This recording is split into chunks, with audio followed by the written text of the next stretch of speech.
Good morning, folks. How you guys doing?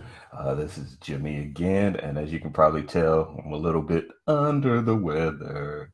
But that happens. I guess it happens about twice a year, and so I guess this is one of those twices.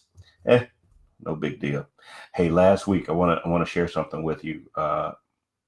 As we are get first off, we are getting a lot of questions about being an appraiser and what's it like to be an appraiser and those types of things. And I got to tell you that it really makes me happy that I'm able to provide information that people are able to use. So thank you. And if you have any questions, keep them coming. Have any comments, keep them coming. I'd love to help you out and discuss those items with you. So, in that vein, this past week, I got the opportunity to spend about 5 days with some of the real estate valuation thought leaders, um, led by a gentleman by the name of George Dell. Now, George has done a lot in the real estate appraisal valuation industry.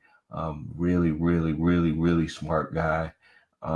And he's put together a different framework that is actually very beneficial to the valuation of real estate, and not just real estate, but actually a whole bunch of other things. If you want to find out more about that specifically, I suggest you, because I just was introduced to it. His check out his website, valuemetrics.com, VALUE metrics, METRICS, .com, valuemetrics.com. He has a ton of information. He has a weekly blog, and he provides some really, really, really great information. And that is, if you have any interest whatsoever in the real estate industry, you really want to keep an eye on, take a look at what he's doing and some of the things that he's doing. Okay, now that was my public service announcement. Now let me tell you some of the conclusions that I got from the time that I spent with him and about a group of about 15 other appraisers from around the country. First and foremost, I know we hear this phrase a lot, but change is really coming, especially to the real estate valuation industry. And let me clarify that, not just the real estate valuation industry, but to the real estate industry in general. Um, we have already seen a lot of those changes, those sea changes that have come by way of the way that Zillow and others have been able to make what used to be very proprietary data available to everybody. Well, now we're kind of at that next wave, right? What happens when you have those private sources of data, or those formerly private sources of data, available to the general masses? Um, what type of uh, what type of great things can come about when those types of things happen? Well, first and foremost, it becomes extremely disruptive. That, and speaking as an appraiser, I can say this: this has already started, uh, but it becomes even more crucial when you think about the fact that if I have to be a trained professional with paying all types of membership fees and dues, et cetera, to get access to certain types of data, and all of a sudden that data becomes free, that really does affect my business. It does. For you all as consumers of this information, as non-professional consumers, if you have this information and you're able to develop your own analyses without my help, you see where this is going. You're kind of cutting me out of the pie there. You won't need my services. That's a bad thing for me anyway, unless I figure out how to change it. And so this message, specifically those people who are looking to get into the valuation industry, whether it be real estate or anything else, there is this new tool, and I say new kind of tongue in cheek, but there is this tool that has become available uh, or has been overtly applied now to the real estate industry, and it's called data science. Now, with the advent of as computers get smarter and machine learning becomes more of a thing, um, data science has affected a lot of industries that we're all familiar with. The problem is we never really pay much attention to it unless, of course, you're in the data science industry.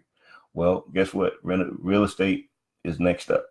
Okay, it's been going on for a while, but now it's finally getting to the point where within the next 3 to 5 years, if not sooner, it's going to become a regular thing amongst the typical consumers that we're dealing with. I mean, amongst the typical public. Okay. Now, here's what's cool about that. What's cool about that is we're from a consumer standpoint, you're going to be able to be provided really good data, or excuse me, really good information a lot faster and a lot cheaper, right? That's, I mean, as an American, that's kind of the holy trinity. That's kind of what we're after. That said, as a provider, the skills necessary to provide this type of information are completely different. Right. They are accented by being a subject matter expert in the field of real estate. That's one thing. But now you got to learn a whole new set of skills. Right. And that's not a bad thing.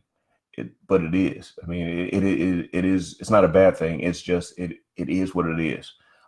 If you are going to be a valuation specialist, an asset analyst, real estate appraiser, whatever you want to call yourself in the future, not only are you going to need to know about and have a solid understanding about real estate and the real estate market and all the frivolities associated with it, you're also going to need to be a bit of a data scientist, if not a full-fledged data scientist, and all the things that go along with that.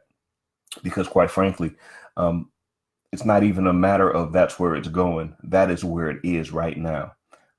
At present, Fannie Mae and Freddie Mac, and you've heard me say this before, these are the big kahunas in the real estate industry, period. Why are they the big kahunas? Because they basically buy up about 70 to 80% of all mortgages in the industry. So there you go. I mean, they make the rules, and that is the way it's going to be, at least for the near future. They have already moved into a data science model, period. So if they've already done it, it just hasn't trickled down as fast yet to the general public and to the general appraiser. But if they've already done it, what do you think they're going to expect from appraisers and valuation specialists and asset analysts of the future? You get it. They're going to expect those people and those professionals to have a serious background in data science. So, like I said, the end product is really to make sure that we're providing a good, valuable service to the general public. It's going to be painful at times, but I think ultimately this transition will help that. But again, it's going to be very, very different than what we're currently used to. Again, that's not necessarily bad, but it is going to happen. So if you have any questions or concerns, please drop them in the comments. And as always, you guys have a wonderful day, and I will talk to you later.